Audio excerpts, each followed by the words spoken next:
L'accord qui a été signé le 27 juin dernier continue beaucoup plus à susciter, continue à créer des réactions dans la classe politique congolaise.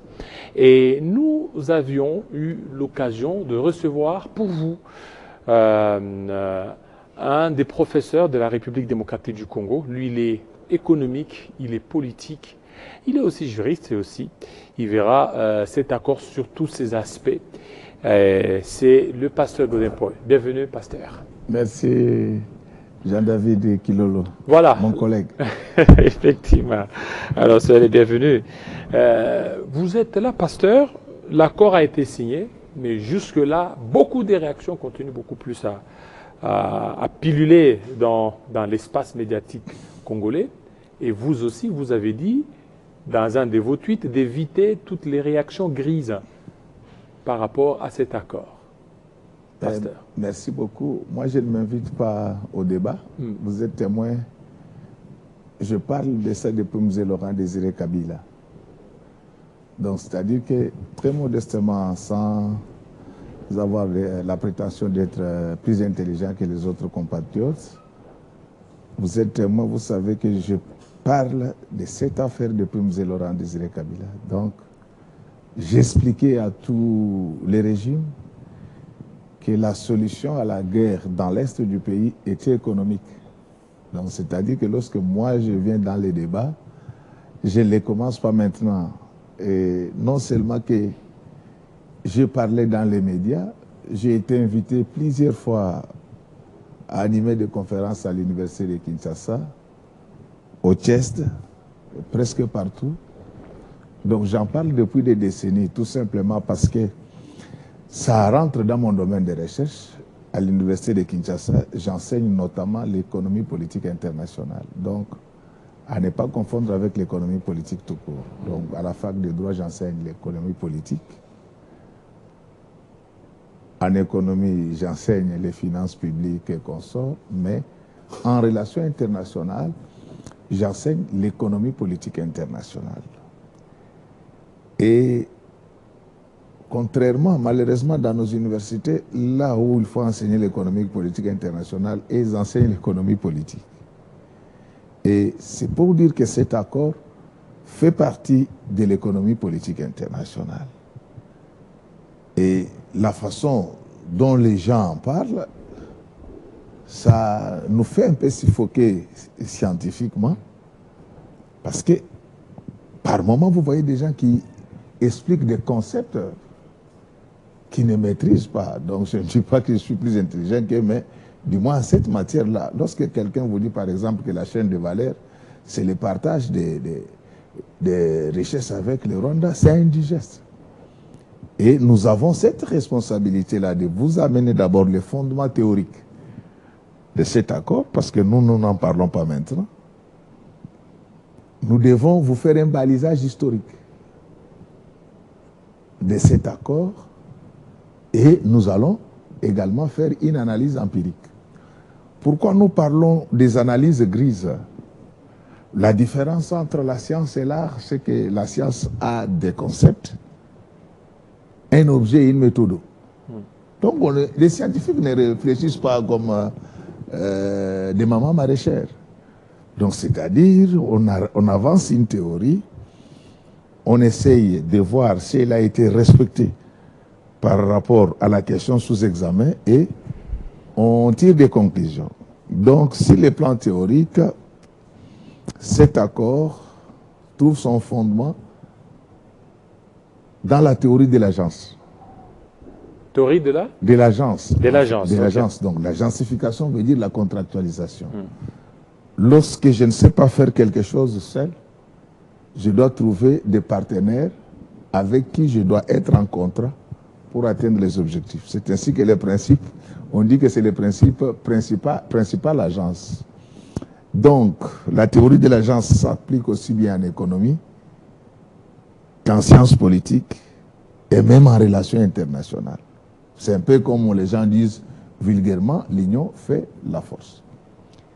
Et comment les gens ont mis en œuvre cette stratégie qui nous amène aujourd'hui à l'accord avec les Rwandais, mais qui est en fait une pause vers les deals américano-congolais. Nous sommes en 1944, Jean-David. Il y a un roi qu'on appelle Abdelaziz Ibn Saoud. Donc c'est lui qui a unifié l'actuelle Arabie Saoudite. Et nous sommes vers la fin 1944, début 1955. À ce moment-là, le monde est en train de chercher comment mettre fin à la guerre du monde. C'est ainsi que les grands de l'époque, notamment le président américain Roosevelt, ils vont se retrouver en Crimée dans ce qu'on a appelé la conférence de Yalta. C'est en fait cette conférence qui a mis en place les nouveaux ordres politiques mondiaux qui est en voie de disparition. Sur son chemin de retour, qu'est-ce que le président Roosevelt va faire? Il va fixer rendez-vous au président de l'Arabie Saoudite, à l'empereur éthiopien et au président égyptien. Il voulait discuter avec eux des questions qui étaient liées à l'indépendance de la Syrie, du Liban, ainsi qu'au redéploiement de l'Israël en Palestine comme État. Ils arrivent là-bas, le roi Abdelaziz lui fait voir que le retour d'Israël pouvait poser problème, mais moi, j'ai des choses à faire avec vous. Et j'ai du pétrole. Vous avez et l'argent et la force militaire, mais je suis menacé. Parce que lorsque vous regardez bien les Moyen-Orient, c'est pratiquement l'Empire ottoman. Donc lorsque l'Empire ottoman se désintègre, il est contrôlé par la Grande-Bretagne et la France. Et les Britanniques et les Français doivent quitter le Moyen-Orient. Ce sont des conflits. Et le roi Abdelaziz Ibn Saoud, il va dire aux Américains que moi, je vous donne du pétrole et vous me sécurisez. Parce que je vois que l'environnement n'est plus pacifique. Et c'est pour cela qu'aujourd'hui, lorsque vous arrivez à Riyad, vous avez l'impression que le paradis n'est pas très loin de là. Et l'Arabie Saoudite fait partie des pays les plus prospères et les plus sécurisés des planètes grâce à ce genre de deals. Mais Abdelaziz étant très intelligent, il va créer une société nationale, c'est ce qu'ils appellent Aramco. Donc tous ceux qui sont passés par Riyad, ils savent que toutes les stations d'essence appartiennent à leur compagnie nationale qu'on appelle Aramco. Et c'est ça qui a garanti à l'Arabie Saoudite cette prospérité. Et c'est plus facile de trouver des milliardaires en dollars lorsque vous êtes à Riyad. Mais vous allez voir qu'au même moment, nous sommes en février, lorsque Abdelaziz va échanger avec le président américain Roosevelt. Au même moment, on tendait vers la fin de la Deuxième Guerre mondiale. Et personne ne savait comment y mettre fin. C'est à ce moment-là que les Belges, qui faisaient les commissionnaires des Américains, vont leur dire que mais non, nous connaissons un pays en Afrique. C'est là où nous pouvons trouver de l'uranium. Et quand on vient prendre l'uranium et qu'on fabrique la bombe atomique, c'était la fin de la Deuxième Guerre mondiale. Et du coup, depuis ces temps-là, les Américains s'étaient dit, nous n'allons pas laisser ces pays s'émanciper du catalogue. La RDC. C'est depuis ces jours-là, tout ce que nous voyons. Le problème, c'est que chez nous, nous abordons des affaires profondes de manière artificielle. Donc tout ce que vous voyez là, ce sont des choses qui ont été planifiées depuis 1945. Malheureusement, nous sommes dans un pays où les gens posent des actes sans réfléchir. C'est ainsi que vous avez vu que depuis Musée jusqu'à ce jour, j'expliquais que la solution, c'était de négocier avec les Américains. Alors, qu'est-ce qui va se passer? Nous avançons vers 1979. Ayatollah prend le pouvoir en Iran. Et du coup, lorsque les Britanniques et les Français quittent le Moyen-Orient, ils ont laissé des conflits fonciers, ainsi que les problèmes de leadership. L'Iran et l'Irak se disputaient le leadership du Moyen-Orient. C'est ce qui a en fait enclenché ce qu'on appelait la guerre Iran-Irak. Cette guerre qui a commencé en 1980 pour se terminer en 1988. Et pour faire face à l'attaque iranienne, l'Irak s'était endetté à la hauteur de 30 milliards de dollars, donc soit 15 milliards de dollars pour l'Arabie Saoudite et 15 milliards de dollars pour le Koweït. Maintenant, quand il fallait rembourser, l'Irak ne voulait pas rembourser l'argent. L'Arabie Saoudite avait accepté un paiement échelonné, mais non, le Koweït exigeait son dit tout de suite. Et du coup, l'Irak va chercher à annexer le Koweït. C'est ainsi que le Koweït va recourir aux États-Unis et refaire la même chose, un peu comme le roi Abdelaziz l'avait fait. Et du coup, cela nous a amené jusqu'au niveau de la guerre du Golfe et aujourd'hui le Koweït est stable. Comme vous le savez, le Koweït est devenu indépendant en 1961, mais le Qatar l'est devenu en 1971. Et le Qatar, ayant vécu toutes ces péripéties, va également s'organiser pour avoir les mêmes types de deals avec les États-Unis d'Amérique. Et c'est ce qui fait qu'aujourd'hui, lorsque vous êtes au Moyen-Orient, la plus grande base militaire américaine dans le Moyen-Orient se trouve au Qatar. Je suis arrivé au Qatar pour la première fois en 2014. C'était un paradis sur... et c'est là où même les Iraniens, ils ont bombardé une des bases. Oui, mais ils avaient eu les kittis des Américains. En fait, les Américains voulaient leur faire voir que les patriotes sont là. Et il n'y a pas eu de dégâts. Donc, je suis en train d'expliquer ici pour que les gens comprennent comment cette théorie que j'ai développée du remplacement de la bombe atomique par la bombe économique, où est-ce que j'ai puisé cela? Donc, lorsque j'en parlais au départ, les gens pensaient que j'ai délinqué scientifiquement. Et non seulement que ce sont les pays arabes qui ont pratiqué ce genre de deal. Regardez l'Europe. L'Europe s'est fait assister sur le plan sécuritaire par les États-Unis d'Amérique depuis la fin de la Deuxième Guerre mondiale. D'abord, il y a eu le plan Marshall qui a permis la reconstruction rapide de l'Europe. Et si la Banque mondiale a été créée, j'ouvre une parenthèse, que je vais refermer tout de suite, c'était notamment pour reconstruire l'Europe. C'était un deal qui ne disait pas son nom. Mais vous allez voir que l'Europe s'est fait prendre en charge militairement par l'OTAN pendant environ 80 ans. Donc, lorsque vous faites de 85 à ce jour, parce que c'est seulement il y a un mois, qu'ils viennent maintenant d'accepter d'augmenter leurs dépenses de défense. Mais les dépenses de défense au niveau de l'espace européen étaient trop faibles, tout simplement parce qu'ils étaient pris en charge militairement par les États-Unis.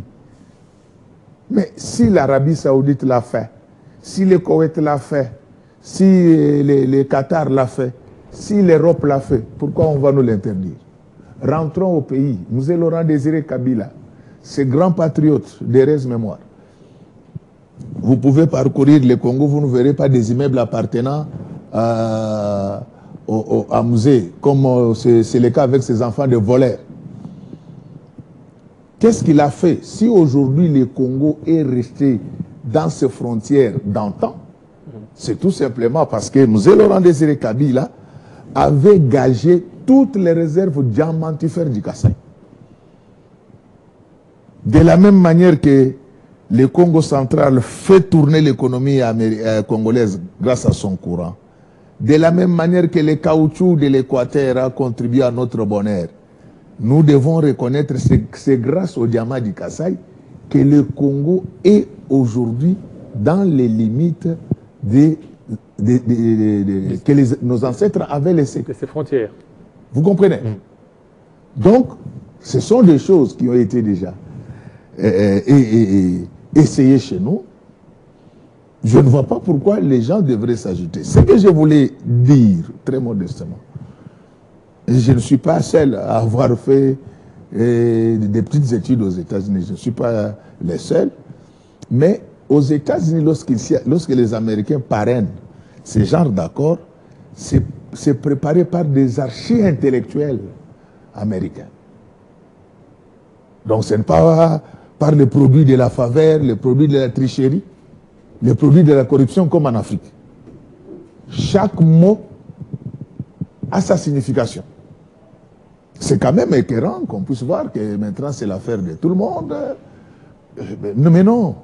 Cet accord, lorsque vous êtes par exemple à l'université d'Harvard, il y a tout un centre qu'on appelle Center of the African Students.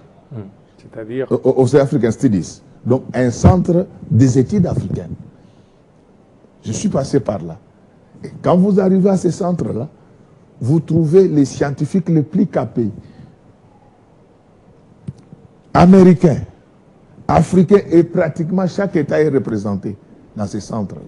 Ces gens-là passent toute leur vie à étudier le fonctionnement des États africains et voir comment faire tirer des dividendes aux États-Unis par rapport au fonctionnement de ces États-là. Donc c'est pour dire que si quelqu'un veut bien comprendre cet accord, nous lui recommandons de lire les médias américains, nous lui recommandons d'être en contact avec les scientifiques américains, et vous allez comprendre que très modestement, les explications qui ont été données par notre ministre des Affaires étrangères, c'est cela la compréhension de l'accord qui nous lie au Rwanda. Oui, est-ce que maintenant tous les accords parrainés par les États-Unis d'Amérique ont toujours porté des fruits et surtout, par exemple ici en Afrique.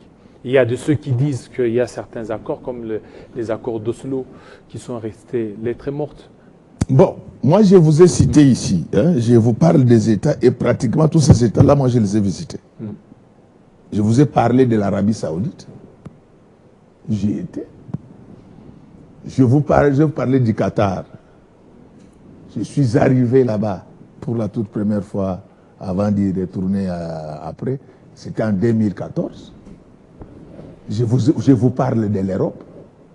Tous ces États-là, donc, se sont développés grâce à ce genre de deal. Malheureusement, il n'y a qu'ici. Donc, vous savez, le problème chez nous, c'est l'environnement du faux. Vous savez, dans un pays où les études ont été détruites, parce qu'en fait, les ambitions des hommes sur la Terre doivent être rabotées par l'unité des mesures. Et l'unité des mesures reste la bonne école. Mais nous sommes dans une école où aujourd'hui, tous les danseurs de Kibindankoy, ça devient des profs. Et on assiste à ce genre de débat. Moi, je ne dis pas que je suis plus intelligent que les autres, mais ça nous fait suffoquer, parce que lorsque nous en parlons, vous êtes témoins. Ces gens ne savaient pas qu'on pouvait mettre fin à cette guerre grâce à ce que j'appelais la bombe économique. De grâce, très modestement, interroger d'abord ceux qui ont travaillé là-dessus, parce qu'ils ont eu quand même suffisamment d'informations par rapport à cela. Et donc, lorsque vous lisez l'accord qui nous lie au Rwanda, c'est nous qui sommes les plus gagnants. En fait, un accord de paix, ça je dois le confirmer, ce n'est pas un accord de capitulation. Il y a toujours ce qu'on perd et ce qu'on gagne. Mais lorsque vous mettez cet accord dans la balance, c'est nous qui sommes plus que gagnants. Je vous donne seulement un seul exemple. Nous avons perdu au moins 10 millions de nos frères et sœurs dans les Grands Kivu. Depuis qu'on a commencé ces deals, il y a quand même une certaine accalmie. Mais ce sont des grands gains pour ces familles-là, pour nous-mêmes en tant que patriotes. D'aider.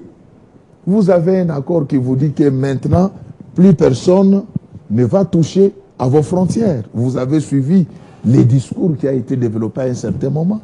Les gens ont même imaginé une sorte de Berlin bis.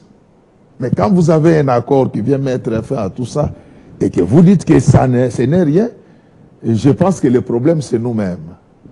Alors, parce que vous avez beaucoup plus parlé que c'est la solution, c'est une solution économique. il y a beaucoup d'approches aussi humanitaires et politiques. Est-ce que seulement l'approche économique pourra-t-elle suffire pour mettre fin à la guerre? Mais non. Lorsque vous lisez, d'abord, lequel est le problème? Au stade actuel, on ne parle même pas encore du volet économique. Mais vous allez voir des gens qui vous disent qu'on a vendu, on a bradé les miniers. Est-ce que dans cet accord-là, vous avez vu quelqu'un qui vous parle des questions minières? C'est-à-dire que nous, Congolais, nous avons un problème sérieux. Je voulais toujours dire, je voulais vous le répéter encore. Il y a un Camerounais qui a été envoyé dans ce pays par la Banque mondiale pour faire un travail. On lui avait dit que s'il me rencontrait, je pouvais lui faciliter la collecte des données. Et comme je n'avais pas son numéro dans mon répertoire, il a appelé pendant des jours, il ne parvenait pas à me joindre. Il a passé tout ce temps à suivre nos médias. Quand je l'ai rencontré avant de rentrer, je crois qu'il venait de Washington, il m'a dit que Godet, votre pays n'a pas d'avenir. La qualité des débats dans vos médias est trop faible. Donc c'est de ce côté-là, je pense que les gouvernements ont l'obligation de financer les médias qui ont pignon sur rue, comme Télé 50. Ça va vous permettre d'avoir des invités de qualité qui peuvent quand même apporter suffisamment d'éclairage. Vous savez, lorsqu'on suit, ici il y a des... Et comme, vous voyez même la pauvreté scientifique que nous avons. Cette pauvreté scientifique fait que nous sommes même pauvres en vocabulaire. Ils ont inventé un mot qui n'existe pas en français, les gnosologues. Non. Celui qui connaît beaucoup de choses, on l'appelle encyclopédiste. Et cet encyclopédiste-là, il sait justifier pourquoi il l'a fait. Parce qu'il a fait plusieurs fois les tours des universités. Mais ici, vous allez voir quelqu'un qui est en train encore d'étudier dans des instituts pirates qui pilulent sur cette ville.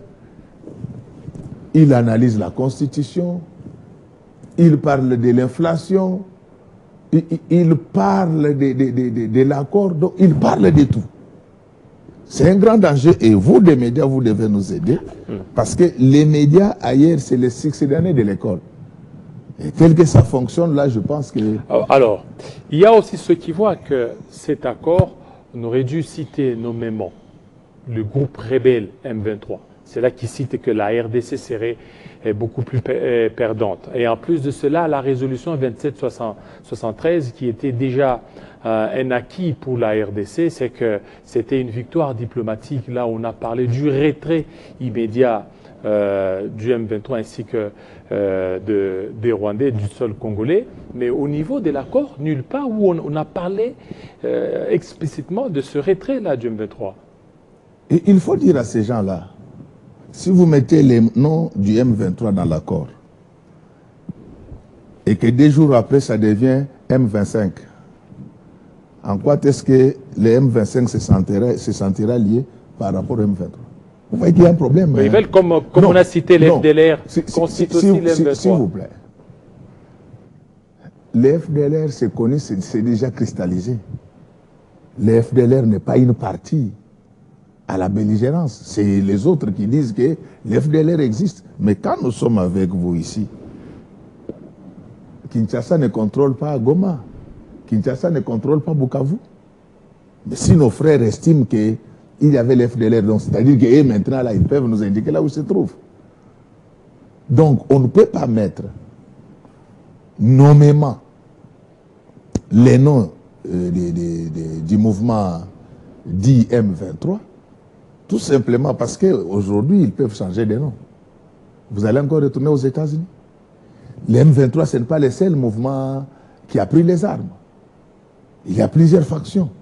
Donc, la question doit être résolue de manière globale et de manière totale.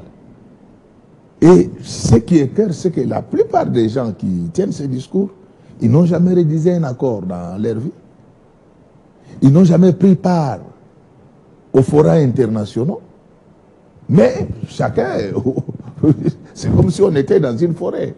Donc chacun raconte ce qui lui passe par la tête. C'est comme j'ai appris même quelqu'un qui disait, si on veut la congestion entre nous, à ce qui concerne nos parcs, c'est parce qu'on veut que le Rwanda prenne notre pétrole. Donc vous voyez que ce monsieur ne connaît même pas l'économie pétrolière. Aujourd'hui, en économie, il y a ce qu'on appelle le forage oblique, en économie pétrolière. C'est-à-dire? C'est-à-dire que l'UNESCO a interdit qu'on puisse exploiter du pétrole dans des parcs. Comme par exemple au niveau des parcs Virunga. Oui. Là où il y a des pétroles. Donc ça, c'est internationalement admis. Alors maintenant, si vous tenez à exploiter ce pétrole-là, vous devez faire des forages obliques. C'est-à-dire qu'il y a une technologie qui vous permet aujourd'hui de faire passer des pipelines et que le pétrole, par exemple, vous pouvez exploiter ça à partir de Goma. Donc vous voyez que les gars ne sont pas suffisamment renseignés, mais comme maintenant c'est la démocratie, nous l'aimons parce qu'elle nous aide tous à apprendre. Parce que en lisant cet accord, chez certains, ils disent toutes les revendications rwandaises ont été prises en compte. Bon. Alors que par rapport mais vous avez l'accord, il faut nous faire voir quelle est la revendication. Nous avons l'accord. Oui. C'est-à-dire que il faut sortir toutes ces revendications-là. Ils ont revendiqué nos terres. Est-ce que vous voyez dans l'accord là où il est dit qu'ils vont prendre nos terres? Parce que c'est qu'ils avaient dit qu'ils pensaient déjà à un Berlin plus. Bis, voudrais-je dire. Vous avez vu ça dans l'accord là? Il y a un problème sérieux. Lorsque vous dites aux voisins qu'il n'y a pas d'FDLR ici et qu'ils tiennent mordicus en vous disant qu'il y en a, et pourtant ce sont eux qui contrôlent le Goma et Bukavu. Mais la meilleure des choses, la meilleure des solutions, c'est de créer une force conjointe. Comme ça, et comme ils savent, là où ils se cachent, ils vont nous montrer. Le fait là d'accepter d'entrer sur le sol congolais et de neutraliser l'FDLR, et que ici chez nous, le gouvernement n'a jamais accepté qu'il y a des FDLR. Et en plus, l'FDLR, c'est une nébuleuse. Mais je vous dis ceci. Présentement, ce n'est pas Kinshasa qui contrôle les nord et les sud Kivu. Du moins, donc, la partie des chefs-lieux. Mais ce sont nos amis, ce sont nos voisins qui sont là-bas. Ils ont toute la possibilité d'identifier les FDLR. Pourquoi ils n'ont pas identifié? Avant d'aller aux États-Unis, avant d'aller signer cet accord, ils devaient les identifier, faire des vidéos. Il n'y a eu rien de tel. Donc c'est à vous de comprendre qu'il s'agit là d'un boniment. Et la meilleure façon d'y mettre fin, c'est d'avoir une force conjointe, supervisée internationalement. À ce moment-là, on va constater qu'il y avait tout ce qu'on disait n'était pas vrai. J'ai même entendu des gens qui disent que non, on a dilué l'article, la résolution 2773. Mais là, nous avons touché les fonds. 27, voilà. Mais vous êtes un juriste de renom. Vous connaissez la hiérarchie des textes. Vous connaissez les principes de parallélisme, de forme et de compétences. Vous avez déjà entendu un seul instant que le Conseil de sécurité s'est dédié par rapport à cette résolution.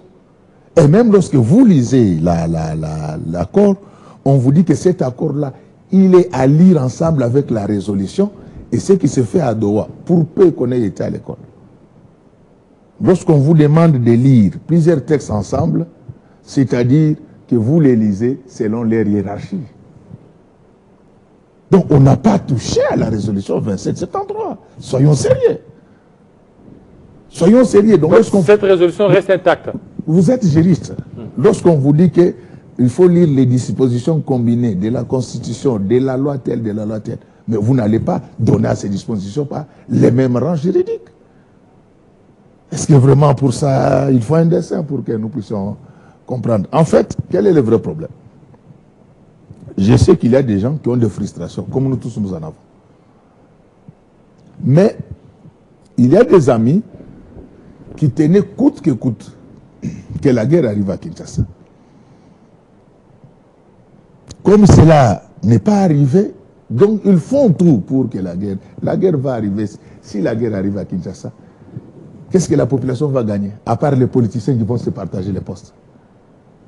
Si la guerre arrive ici, qu'est-ce que la population va gagner? Par contre, nous devons aujourd'hui travailler pour la paix, nous réconcilier dans les limites de notre législation, avec ses frères et sœurs qui avaient pris les armes, pour avoir un Congo uni. C'est ensemble, c'est dans la paix que nous allons bâtir ce pays. À part ça, aujourd'hui, comme c'est tout le monde qui parle dans les médias, il y a des gens qui sont de bonne foi, mais induits en erreur, par ceux qui ont l'avantage de passer dans les médias. Alors, parmi les... Et à part ça, il y en a aussi qui ont leurs problèmes privés avec l'actuel président de la République. Donc pour ces gens-là, même les jours où le président va dire que vous pouvez prendre Maman Denise et me foutre la paix, ils ne vont pas l'aimer. Donc bref, les conflits des gens n'ont rien à voir avec la population. Moi, je suis convaincu que la paix est plus favorable à la population. Et c'est tout ce qu'on est en train d'envisager comme guerre et consort, ça va profiter plus à nous, les politiciens, qu'à la population. Alors, parmi les gens, lorsque vous avez eu à tweeter, vous avez parlé que non, c'est venu des États-Unis.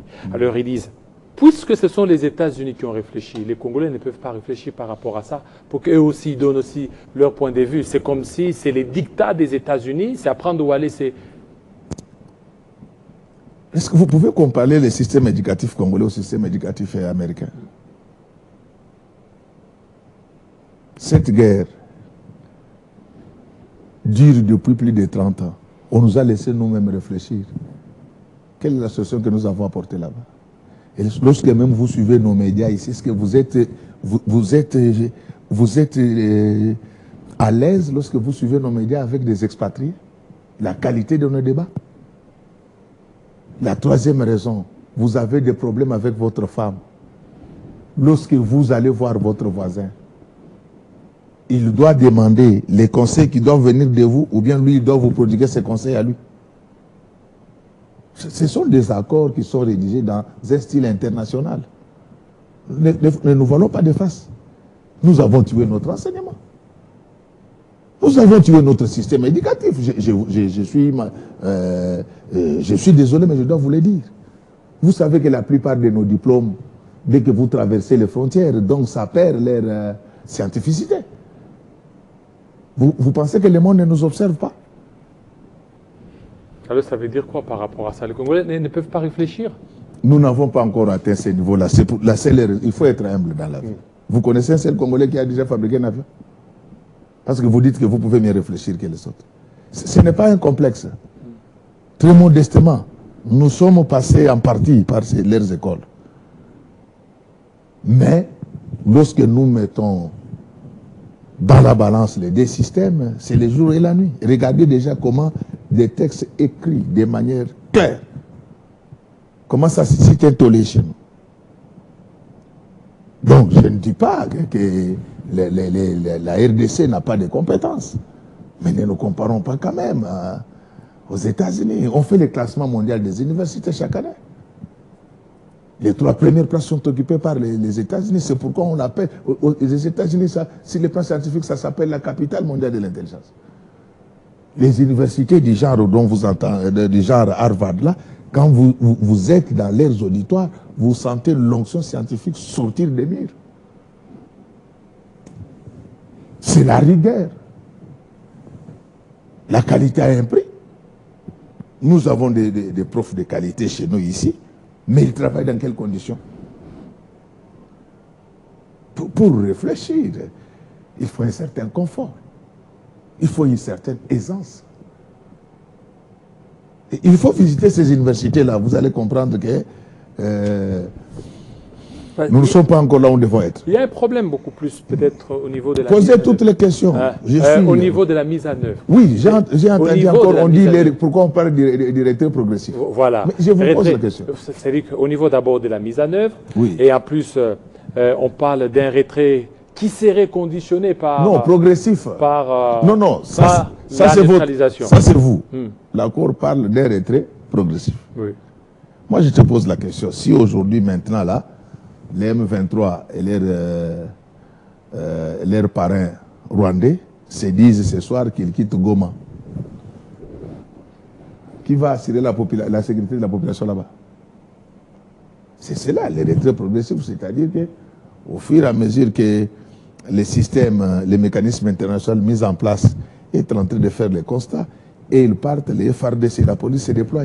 Qu'est-ce qu'il y a de mauvais là-bas?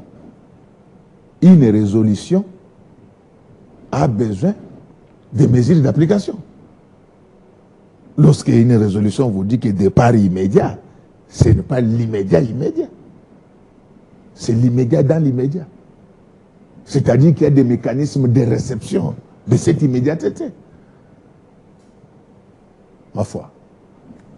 Alors, mais dans cet accord, pourquoi il y a un traitement beaucoup plus spécifique au M23?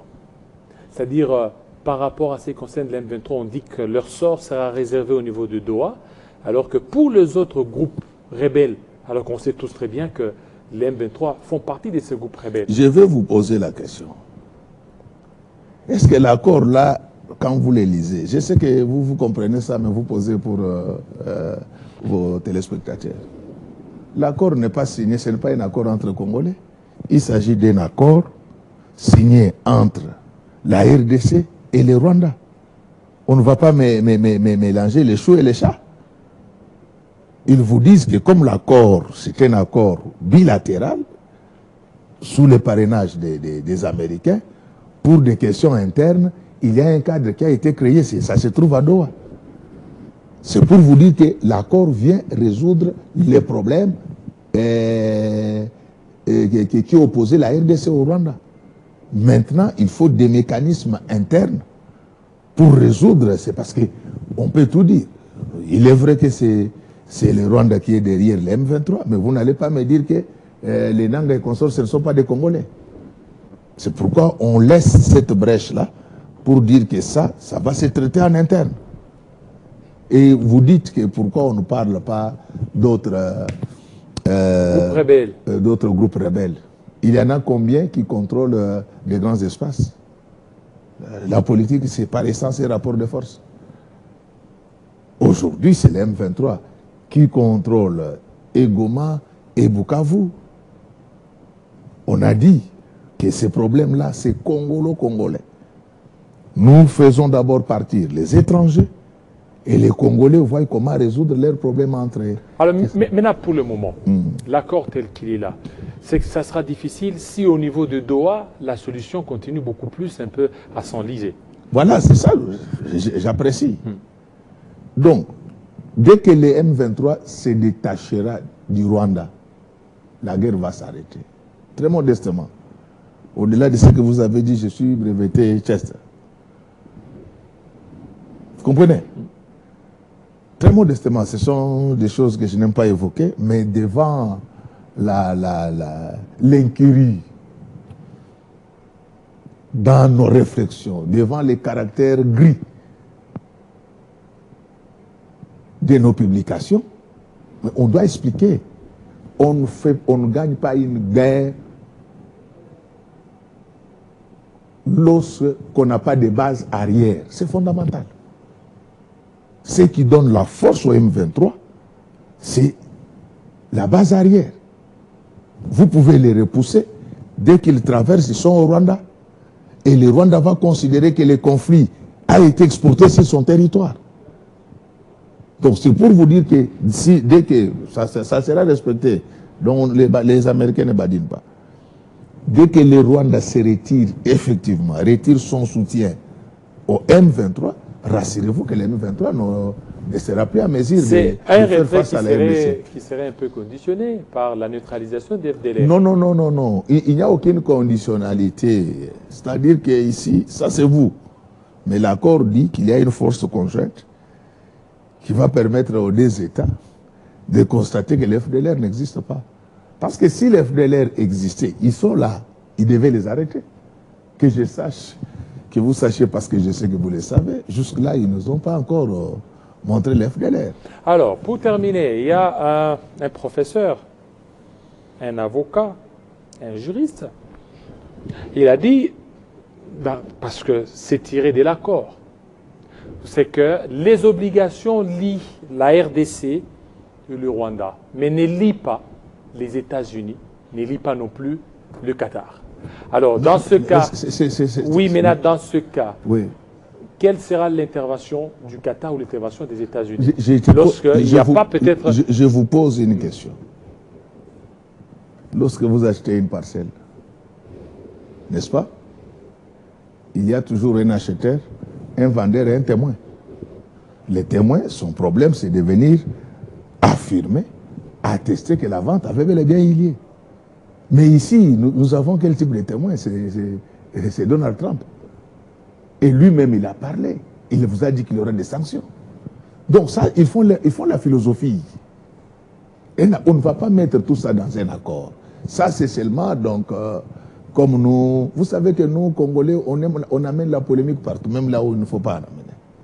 Donc, Donald Trump lui-même, il a dit qu'il y aurait des sanctions. C'est lui le témoin. Alors, vous, maintenant, avec votre intelligence, vous commencez même à contredire Donald Trump. Lui, il vous dit que c'est lui qui ne va pas respecter, il y aura des sanctions.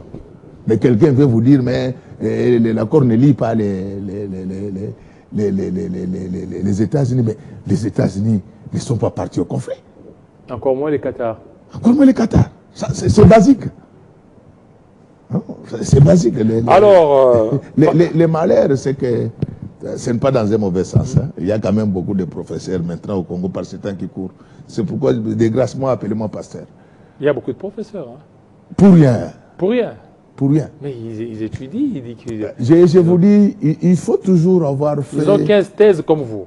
Non, je ne suis pas dans ce conflit-là. 15 thèses. J'ai dit, je ne suis pas dans ce conflit-là. Il faut toujours voir quelles sont les institutions qui ont validé ces thèses-là. Lorsque vous voyez quelqu'un détenir des thèses étrangères, bon, pas étrangères, là, des trucs en ligne, non, des universités répertoriées, il faut les respecter. Donc ça ne se fait pas comme ici chez nous, tous les TFC sont convertis robotiquement en thèse. Hein? Donc, c'est-à-dire qu'il faut dire à ces savants-là que le président du monde, Donald Trump, lui-même, il dit que celui qui ne va pas respecter sera sanctionné. De quel droit lui va venir vous dire que les États-Unis ne sont pas liés? D'abord, les États-Unis ne sont pas partis au conflit, mais au moins, lui, il a eu... vous parlez des non-dits. Des non-dits. Donc, vous ne va pas avoir un accord quand même plus volumineux que Alors, la Bible. pour terminer, pasteur, oui. Vous avez été victime aussi d'une destruction méchante? Parce que on a reçu des dénonciations par-là. Non, merci beaucoup, c'est la barbarie. Donc, ce sont des choses qu'on n'a jamais vécues au Congo depuis 1960. Des destructions méchantes? Non, c'est-à-dire qu'il faut trouver un autre nom. Vous voyez une avenue comme Allée Verte, c'est rangé dans ce qu'on appelle des libérations sauvages. C'est stupide. Je ne veux pas... Je vais animer une conférence de presse. Mais comme je saisis les chefs de l'État par rapport à cette barbarie, et c'est ça des choses. Avec ce genre de choses, je vous dis, la paix au Congo, ça ne sera pas pour demain. Lorsque vous ravissez, vous détruisez les biens des gens par haine, je suis victime d'un complot. Un complot. Je préfère vous le dire. Vous avez suivi une aventure, là, un rapport bidon de cette Cour des comptes des cons. Tout a commencé à partir de là. Ça c'est fort. Je préfère le dire parce qu'il faut vous mettre à ma place. Une Cour des comptes, vous allez voir que lorsque vous, du moins ceux qui suivent, qui ont visionné la démolition illégale, haineuse de ma maison, ils paieront cash. Ça, je vous l'ai dit, moi je crois à l'état des droits. Vous allez voir que parmi ces gens-là, ce sont les mêmes qui avaient travaillé avec la Cour des comptes pour tromper que moi, on avait versé des millions sur mon compte. C'est quand je me suis levé qu'ils ont reculé. Et c'est le même groupe qui va casser ma maison. Et moi, mes biens à moi, je les ai acquis à la sueur de mon front, pas comme les autres voleurs. Donc, quand ils ont échoué, ils vont du côté de la maison. Et pire encore, pour démolir une maison à Kinshasa, il faut au préalable un arrêté des affectations du ministre national de l'urbanisme. Ils ne l'ont pas fait. Il faut un arrêté du gouverneur. Ils ne l'ont pas fait. Ces gens se mettent, c'est-à-dire qu'il reste maintenant seulement qu'ils commencent à entrer dans nos maisons. Ils vont ravir même nos femmes, sinon nous ne résistons pas. Moi, je vais résister. Mais je préfère, vous allez voir ce que je veux. Ça sera événementiel. Mais comme j'ai saisi le président de la République, je ne voulais pas, au stade actuel, déployer l'artillerie lourde. J'attends quand le chef va... Vous n'avez pas construit anarchiquement. Il faut et archifaux. Mais cette maison existe depuis 1960. Les plans cadastrales, je peux vous l'envoyer. Depuis 1960. 60. Et les certificats, c'est les certificats de la République d'Isaïr. À l'époque de Mobutu, il n'y avait pas ces balivernes, ces bêtises où quelqu'un peut quitter chez lui, aller casser les biens d'autrui. Avec moi, ils répondront. Mais comme je vous dis, par respect pour le président de la République, je l'ai saisi pour qu'il voie là où nous sommes maintenant, donc nous avons touché les fonds. Je sais que maintenant que je parle, ils peuvent chercher à fabriquer des arrêtés. Mais j'ai déjà tout verrouillé, j'étais au journal officiel, j'ai déjà récupéré tous les répertoires. Ce sont des choses qu'on n'avait jamais vécues dans ces pays. Les gens condamnent ceux qui font des rébellions. Il faut commencer par condamner ceux qui provoquent les autres. Vous pensez que si je n'étais pas pasteur, vous allez me voir moi aujourd'hui à Kinshasa ici? Mais si je n'étais pas pasteur, vous m'auriez entendu à partir de Goma. Mais non, je ne vais pas le faire, mais je préfère vous le dire. C'est toujours bien de condamner les rebelles. Mais avec des choses comme ça, qui peut accepter ça?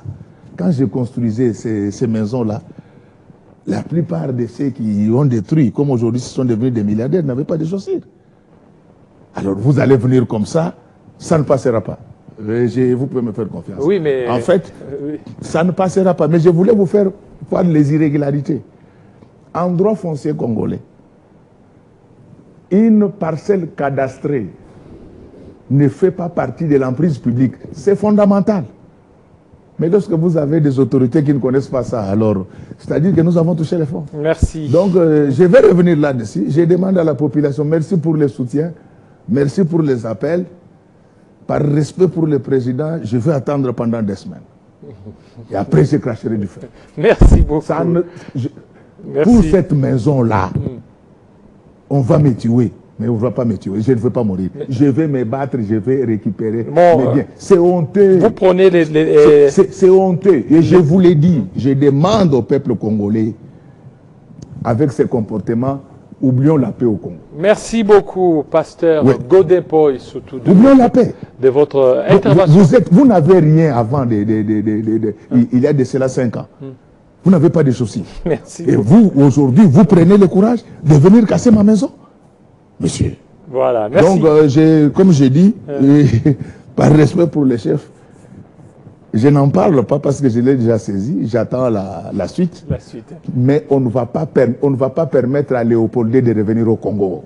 Voilà, merci. Voilà, c'est bien dit. Alors, tout de suite, la grande édition de Christopher Ochokoum. Restez branchés sur Télé 50 et à très bientôt, fidèles téléspectateurs.